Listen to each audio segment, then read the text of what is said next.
Reason that I wanted to bring you in here is that, as you know, I'm the Junior Commonwealth head coach, and I've made a decision to ask you if you would be doing us the honour, or doing the country the honour, to be captain of the Junior Commonwealth this year.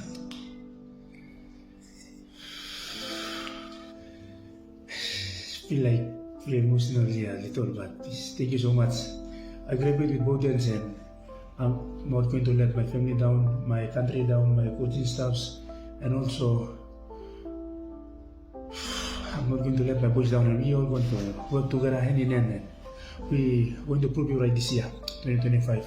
To get this opportunity you give to me is like a golden opportunity you give to me, and very privileged and happy. And first of all, I want to say take this time to say thank you to my coaching staffs back at the academic, Ben Mami, Farah Gofi, some of our TMs, and back to my parents for waking up for me, for giving me to go to the schools, and also support me by buying boots for me and everything for me to come this far. And take this time to say thank you to my coach Wellington and Brenton in Port Moresby and Cities Bypass. Most importantly, I want to say thank you to you, Joe Bima, for putting this program in general beat for 2 years. And without you, I cannot be a person like now. I'll give my best, and when I give my best, all my boys will give their best. And yeah, we work and together to be a better person and better rugby player this year.